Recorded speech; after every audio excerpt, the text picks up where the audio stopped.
Movie की शुरुआत में हम MI6 के एक एजेंट जेम्स को देखते हैं जो अपने एक मिशन के दौरान मेक्सिको में आ जाता है क्योंकि उसको मार्को नाम के एक गैंगस्टर की तलाश थी जो कि इस समय मेक्सिको में मौजूद है। अब जेम्स उसको ढूंढता हुआ एक बिल्डिंग के पास पहुंच जाता है जहां मार्को अपने आदमियों से बात कर रहा था। तभी जेम्स एक बग डिवाइस के जरिए उसकी सारी बातें सुनने लगता है और उसे पता चलता है कि मार्को अपने आदमियों के साथ मिलकर एक बहुत बड़े स्टेडियम में बॉम्ब ब्लास्ट करने की प्लानिंग कर रहा है और इसी के साथ वो अपने आदमियों को द पेल किंग नाम के एक शख्स के बारे में बताता है जिसे वो बॉम्ब ब्लास्ट के बाद मीटिंग करने के लिए जाएगा। अब ये सब पता चलने के बाद जेम्स तुरंत मार्को पर हमला कर देता है। तभी अचानक से कुछ सेकंड बाद वहां पर एक धमाका होता है जिसके पीछे जेम्स का ही हाथ था, लेकिन खुशकिस्मती से मार्को इस हादसे से बच जाता है और फिर वो बिना वक्त गवाए वहां से भागना शुरू कर देता है। जेम्स भी लगातार उसका पीछा करता रहता है, लेकिन मेक्सिको शहर में हो रहे फेस्टिवल सेलिब्रेशन की वजह से वहां पर बहुत ज्यादा भीड़ थी,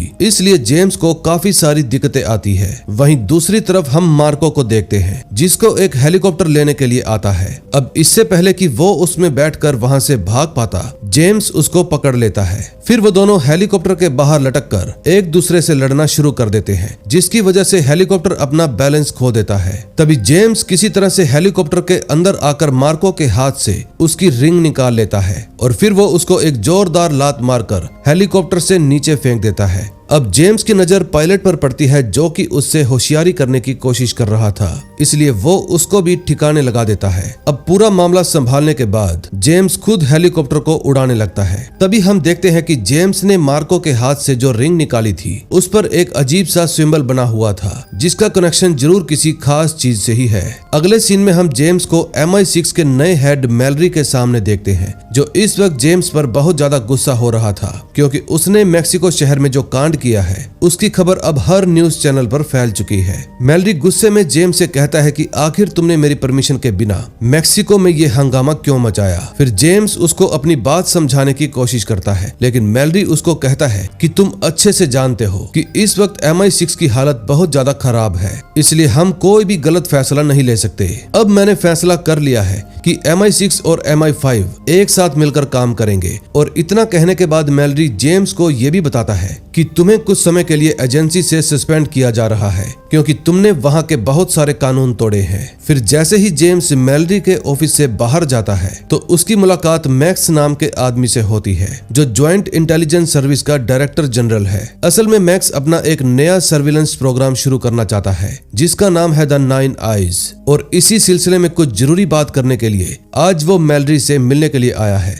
अब मैक्स से बातचीत करने के बाद जेम्स ऑफिस से बाहर आ जाता है। तभी उसकी मुलाकात अपनी साथी ईव से होती है जो जेम्स को उसके पुराने घर से मिले सामान का एक बॉक्स देने के लिए आई थी, लेकिन जेम्स उसको कहता है कि आज रात तुम इस बॉक्स के साथ मेरे घर पर आ जाना, हम वहीं पर बैठकर बात करेंगे। अगले सीन में हम ईव को जेम्स के घर पर देखते हैं जहां वो उसको कहती है कि मैं अच्छे से जानती हूँ कि तुम किसी खास वजह से मेक्सिको गए थे। तभी जेम्स एक वीडियो प्ले करता है जिसके अंदर MI6 की पुरानी हेड एम का बहुत जरूरी मैसेज था। इस वीडियो में एम जेम्स को ऑर्डर देती है कि तुम मार्को को खत्म करके उसके फ्यूनरल पर जरूर जाना। फिर जेम्स ईव को बताता है कि अब मुझे मेक्सिको में द पेल किंग के बारे में भी पता चला है, मैं चाहता हूं कि तुम इस आदमी के बारे में कुछ जानकारी इकट्ठा करो, तब तक मैं रोम जाकर मार्को के फ्यूनरल को अटेंड करता हूं। अब ईव के जाने के बाद जेम्स उस बॉक्स को खोलता है जिसमें उसके पुराने घर का कुछ सामान रखा हुआ था। बॉक्स के अंदर जेम्स को उसका अडॉप्शन सर्टिफिकेट भी मिलता है और उसके साथ में एक फोटो भी थी जिसमें जेम्स अपने फोस्टर पेरेंट्स के साथ खड़ा हुआ था। उस फोटो में एक और शख्स भी मौजूद था, लेकिन उसका चेहरा दिखाई नहीं देता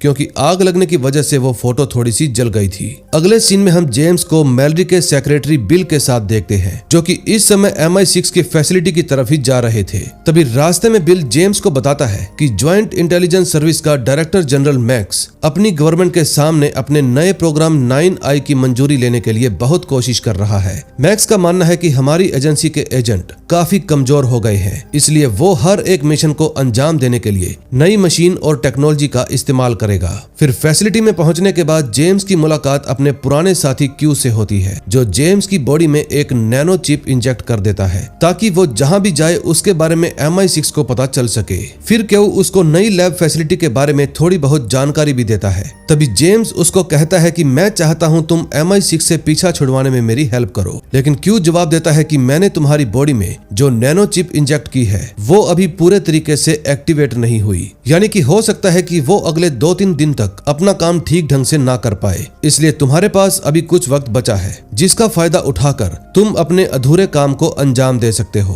अगले सीन में हम जेम्स को रोम में देखते हैं जहां वो मार्को का फ्यूनरल अटेंड करने के लिए आया था। वहीं पर उसकी नजर मार्को की पत्नी लूसिया पर पड़ती है और फिर वो उसका पीछा करते हुए उसके घर तक पहुंच जाता है। अब घर के बाहर 2 कॉन्ट्रैक्ट किलर लूसिया को मारने के लिए पहले से ही आए हुए थे, लेकिन जेम्स उनको बड़ी ही आसानी से धूल चटा देता है। फिर लूसिया उसको बताती है कि मुझे मार्को के बिजनेस से जुड़े काफी सारे राज पता है, इसीलिए मेरी जान को हर वक्त खतरा रहता है। तुम्हारे जैसे बहुत सारे लोग मुझे प्रोटेक्ट करने की भी कोशिश करते हैं, लेकिन मैं अच्छे से जानती हूँ कि तुम सभी मुझसे क्या चाहते हो। अब जेम्स को पता था कि उसे क्या करना है, इसलिए वो लूसिया को किसी तरह अपनी बातों में फंसाकर उससे सारी जानकारी हासिल कर लेता है कि उसका पति मार्को एक बहुत ही बड़ी ऑर्गेनाइजेशन के लिए काम करता था। फिर वो लूसिया को कहता है कि मैंने अपने एक फ्रेंड से तुम्हारी प्रोटेक्शन के लिए हेल्प मांगी है, इसलिए तुम बिल्कुल भी चिंता मत करो, तुम्हें कोई भी नुकसान नहीं पहुंचा पाएगा। और इतना कहकर जेम्स वहां से चला जाता है। अगले सीन में हम जेम्स को एक सीक्रेट जगह पर देखते हैं जहां स्पेक्टर ऑर्गेनाइजेशन के मेंबर्स एक खास मीटिंग कर रहे थे।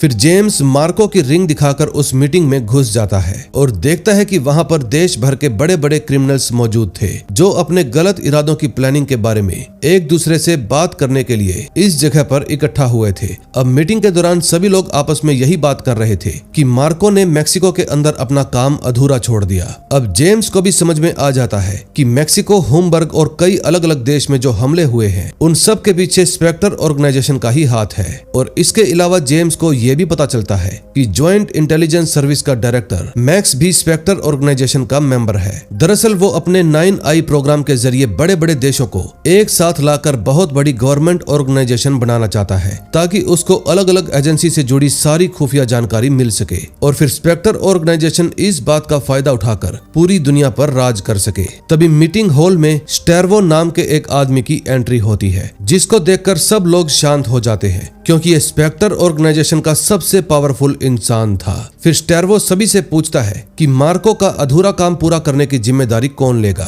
और तुम्हें यह भी पता होना चाहिए कि ये काम बहुत ही मुश्किल होने वाला है क्योंकि तुम्हें द पेल किंग का सामना करना होगा। इस सारी बातों को सुनकर मिस्टर हिन नाम का एक आदमी आगे आकर खड़ा हो जाता है जो दिखने में तो बहुत ही ज्यादा ताकतवर लग रहा था। अब स्टेर्वो उससे बात कर ही रहा था तभी उसकी नजर जेम्स पर पड़ती है और वो उससे हंसते हुए कहता है कि आखिरकार हम दोनों की मुलाकात हो ही गई। काफी समय से मैं तुमसे मिलना चाहता था लेकिन मैंने कभी नहीं सोचा था कि हम दोनों इस तरह से मिलेंगे। इतना कहने के बाद स्टेर्वो जेम्स को एक निकनेम के साथ बुलाता है जिससे हमें समझ में आता है कि जरूर इन दोनों का कोई पुराना रिश्ता होगा। अब स्टेर्वो को देखकर जेम्स तुरंत वहां से भागना शुरू कर देता है क्योंकि उसको भी महसूस हो गया था कि यहाँ पर रुकना अब खतरे से खाली नहीं है। फिर वो तुरंत अपनी कार में बैठकर वहां से निकल जाता है, लेकिन तभी हम मिस्टर हिन को देखते हैं जो जेम्स का लगातार पीछा कर रहा था। तभी जेम्स ईव को कांटेक्ट करके उसे बताता है कि एम बिल्कुल सही सोच रही थी। मेक्सिको, होमबर्ग और कई सारे देशों में होने वाले हमले एक ही ऑर्गेनाइजेशन ने करवाए थे जिसका नाम है स्पेक्टर ऑर्गेनाइजेशन। अब ये सारी बातें सुनने के बाद ईव जवाब देती है कि मैंने द पेल किंग के बारे में पता लगा लिया है। असल में वो मिस्टर व्हाइट है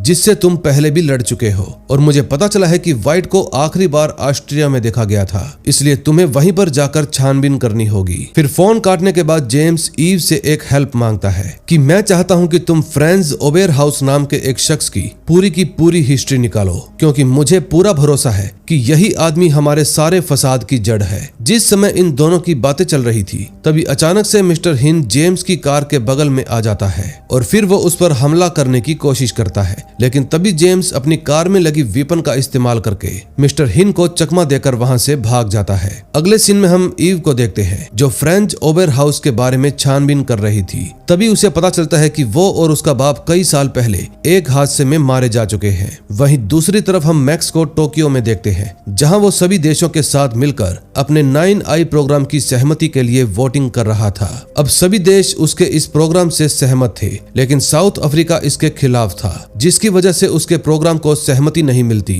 इस मीटिंग में मैलरी और बिल भी मौजूद थे जो अपने लैपटॉप पर रोम वाले हादसे की न्यूज देख रहे थे। जिसको देखकर मैलरी समझ जाता है कि जेम्स बिना इजाजत के एक बार फिर से कोई हंगामा करने का प्लान कर रहा है। फिर सब कुछ पता चलने के बाद मैलरी जल्दी से क्यू को कांटेक्ट करता है ताकि वो जेम्स की लोकेशन का पता लगा सके। अब क्यू जानता था कि जेम्स ऑस्ट्रिया जाने के लिए निकल चुका है, इसलिए वो मैलरी से झूठ बोल देता है कि जेम्स अभी भी लंदन में ही मौजूद है। अगले सीन में हम जेम्स को देखते हैं जो ऑस्ट्रिया पहुंचकर आखिरकार मिस्टर व्हाइट के ठिकाने को ढूंढ लेता है। फिर जब वो उसके घर में जाता है तो पता चलता है कि व्हाइट एक खतरनाक पॉइजन की वजह से धीरे धीरे करके मर रहा है। फिर ये सब देखने के बाद जेम्स उसको कहता है कि आखिर तुम किस ऑर्गेनाइजेशन के लिए काम करते हो, मैं इस बारे में पूरी सच्चाई जानना चाहता हूँ। फिर व्हाइट जवाब देता है कि मैंने अपनी ऑर्गेनाइजेशन के लीडर की बात नहीं मानी थी, इसीलिए आज मैं इस हालत में यहाँ पर मर रहा हूँ। फिर सारी बातें सुनने के बाद जेम्स कहता है, मेरे हिसाब से शायद तुम अपनी बेटी को बचाने की कोशिश कर रहे हो। अगर तुम मुझे उस ऑर्गेनाइजेशन के लीडर की सारी जानकारी दोगे तो मैं तुम्हारी बेटी को बचा लूंगा, ये मेरा वादा है। फिर इतना कहने के बाद जेम्स अपनी गन को व्हाइट के आगे रख देता है, जिसके बाद व्हाइट बिना वक्त गवाए जेम्स को अपनी बेटी की लोकेशन और कुछ खास जानकारी देकर खुद को गन से शूट कर लेता है। अब जेम्स इस बात से बहुत निराश था, लेकिन फिर भी वो व्हाइट के कपड़ों की छानबीन करता है जिसमें उसको उसकी बेटी की एक फोटो मिलती है। अगले सीन में हम मैलरी को देखते हैं जो मैक्स के साथ उसके नए ऑफिस में आता है, जो कि बहुत ही ज्यादा शानदार बना हुआ था। उसको देखकर मैलरी पूछता है कि क्या तुम्हें इन सब के लिए गवर्नमेंट ने पैसे दिए हैं, लेकिन मैक्स कहता है ऐसा कुछ भी नहीं है, मुझे सिर्फ 2-3 प्राइवेट कंपनी से फंडिंग मिली थी, उनकी हेल्प से ही मैंने अपने प्रोग्राम को और बेहतर बना लिया। अब मेरे पास सभी चीजों के डिजिटल रिकॉर्ड्स हैं। और इतना कहने के बाद मैक्स मैलरी को जेम्स और ईव की भी रिकॉर्डिंग सुनाता है। ये सब सुनने के बाद मैलरी उसको कहता है कि तुम MI6 के एजेंट्स की जासूसी कर रहे हो, जो पूरी तरह से गैर कानूनी है। मैक्स कहता है कि मुझे देश की सुरक्षा के लिए मजबूरन ये सब करना पड़ा। अगले सीन में हम मिस्टर हिन को देखते हैं जो व्हाइट को ढूंढता हुआ उसके ठिकाने पर पहुंच जाता है।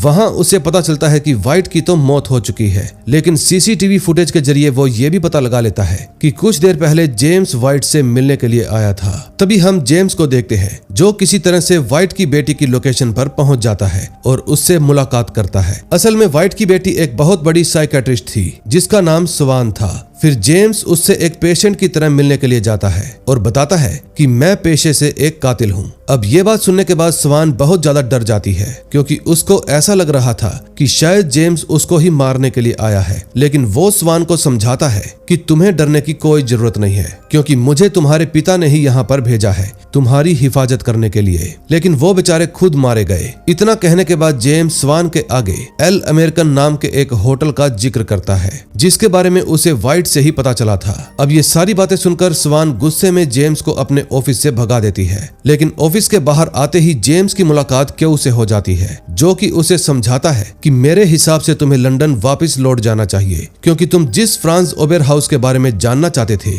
उसकी कई साल पहले ही मौत हो गई है। अब तुम कितनी भी छानबीन क्यों ना कर लो, तुम्हारे हाथ कुछ भी नहीं लगेगा। अब ये सारी बातें सुनने के बाद जेम्स क्यू को मार्को की रिंग देता है और कहता है कि अब तुम इसके बारे में जानकारी निकालो। तभी क्यू के जाते ही जेम्स की नजर स्वान पर पड़ती है, जिसको मिस्टर हिन किडनैप करके अपने साथ ही ले जा रहा था। फिर ये सब देखकर जेम्स तुरंत ही एक प्लेन में बैठकर उसका पीछा करना शुरू कर देता है। दूसरी तरफ क्यू जेम्स की दी हुई रिंग की छानबीन कर रहा था और इसी दौरान उसके सामने बहुत सारे लोगों के नाम आते हैं जो कभी न कभी जेम्स से टकरा चुके हैं, क्योंकि वो सभी पूरी दुनिया की तबाही चाहते थे। फिर क्यू उन सब के बारे में समझने की कोशिश करता है, लेकिन तभी कुछ गुंडे उसके पीछे पड़ जाते हैं, लेकिन वो लोगों की भीड़ का फायदा उठाकर वहां से भाग निकलता है। अगले सीन में हम फिर से जेम्स को देखते हैं जो मिस्टर हिन पर हमला करके किसी तरह से स्वैन को बचाने में कामयाब हो जाता है। लेकिन स्वैन इस बात से बिल्कुल भी खुश नहीं होती, क्योंकि जेम्स की वजह से ही वो सारे गुंडे उसकी जान के पीछे पड़ गए हैं। अगले सीन में हम उन सभी को एक होटल रूम में देखते हैं, जहां क्यू जेम्स को बताता है कि मेरी रिसर्च के हिसाब से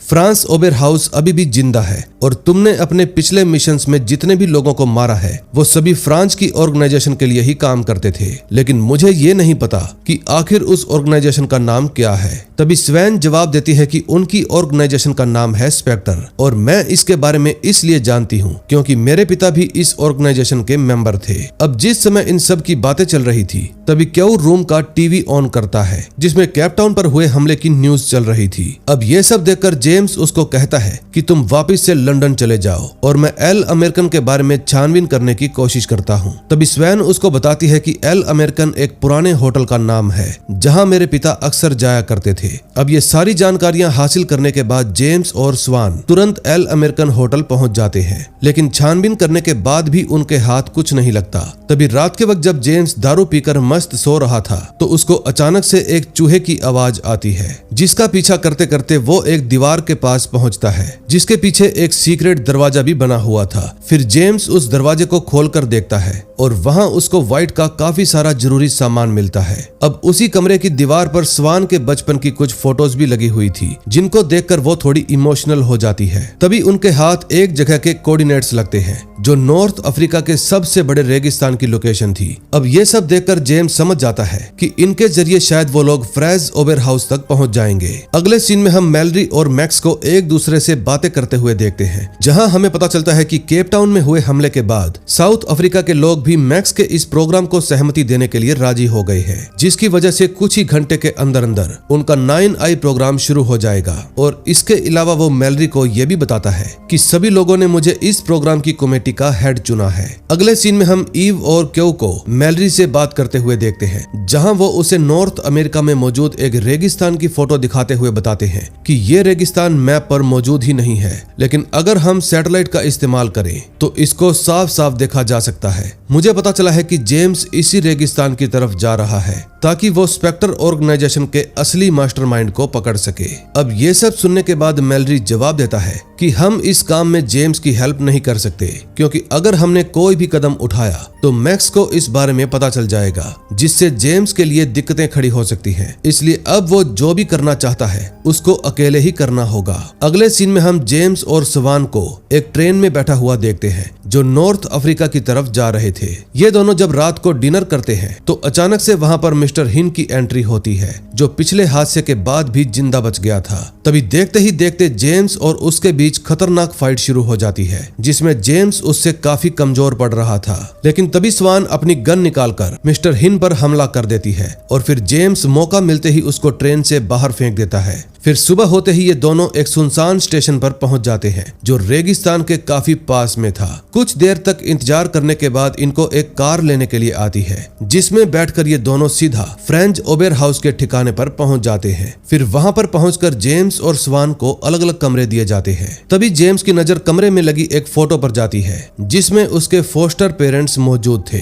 और इसी फोटो में एक लड़का और भी था जो कोई और नहीं बल्कि फ्रेंच ओबर हाउस ही है, यानी कि वो जेम्स का सौतेला भाई है। तभी कुछ देर बाद जेम्स और स्वान को फ्रेंच के सामने पेश किया जाता है, जो कि जेम्स को सबसे पहले टीवी में एक लाइव न्यूज दिखाता है, जिसमें मैलरी अपने पूरे डिपार्टमेंट के सामने ये अनाउंस करता है कि अब मैं MI6 के हेड की पोजीशन से इस्तीफा दे रहा हूँ। फिर उसके बाद फ्रेंच एक CCTV फुटेज प्ले करता है जिसमें जेम्स और व्हाइट की बातचीत वाली रिकॉर्डिंग थी। उसको देखकर स्वान समझ जाती है कि जेम्स ने ही उसके पिता को मारने के लिए एक सौदा किया था ताकि वो अपना काम निकलवा सके। अब इस बात का पता चलते ही स्वान बहुत ज्यादा उदास हो जाती है। तभी फ्रेंच के आदमी जेम्स पर हमला करके उसको बेहोश कर देते हैं। तभी कुछ देर बाद जब जेम्स की आंख खुलती है तो वो खुद को एक कुर्सी से बंधा हुआ पाता है। वहीं पास में ही फ्रेंच भी बैठा हुआ था जो अपनी मशीन के जरिए जेम्स को खूब टॉर्चर करता है। फिर वो उसके पास आकर बताता है कि अब तक तुम्हारी जिंदगी में जितनी भी मुश्किलें आई है वो सब मेरे प्लान का ही हिस्सा था, क्योंकि तुमने मेरे पिता को मुझसे दूर कर दिया। मैंने उनका प्यार पाने की बहुत कोशिश की, लेकिन वो सिर्फ तुम पर ही ध्यान देते थे, जिसकी वजह से मुझे अपने पिता को मारकर खुद की मौत का नाटक करना पड़ा ताकि ये दुनिया मुझे हमेशा के लिए भूल जाए। अब ये सारी बातें सुनने के बाद जेम्स एकदम शांत हो जाता है, क्योंकि उसने पहले से ही अपना प्लान बना रखा था। फिर वो अपनी घड़ी उतारकर उसमें लगे बॉम्ब को एक्टिवेट कर देता है और फिर स्वैन उस घड़ी को फ्रेंच के पास फेंक देती है, जिसके कारण वहां पर एक जोरदार धमाका हो जाता है। अब इसी मौके का फायदा उठाकर जेम्स और स्वान बिल्डिंग के बाहर आ जाते हैं और फिर वहां पर जेम्स कुछ लोगों को ठिकाने लगाने के बाद स्वान को साथ लेकर हेलीकॉप्टर में बैठकर भाग जाता है। अगले सीन में हम जेम्स को मैलरी क्यू और ईव से बात करते हुए देखते हैं, जहां वो उन्हें बताता है कि मैक्स स्पेक्टर ऑर्गेनाइजेशन का हिस्सा है जो कि पूरी दुनिया में तबाही लाना चाहती है। उन्होंने 9i प्रोग्राम भी इसलिए बनाया है ताकि वो पूरी दुनिया को अपनी मुट्ठी में कर सके। इन सारी बातों का पता चलने के बाद जेम्स और मैलरी अपनी टीम के साथ मैक्स के ऑफिस की तरफ जाने लगते हैं, लेकिन तभी उसकी एक कार पर हमला हो जाता है जिसके अंदर जेम्स बैठा हुआ था। ये सब देखकर मैलरी समझ जाता है कि वो लोग जेम्स को पकड़ने के लिए आए हैं, इसलिए मैलरी बहुत ही होशियारी से अपनी जान बचाकर ईव की कार में बैठ जाता है।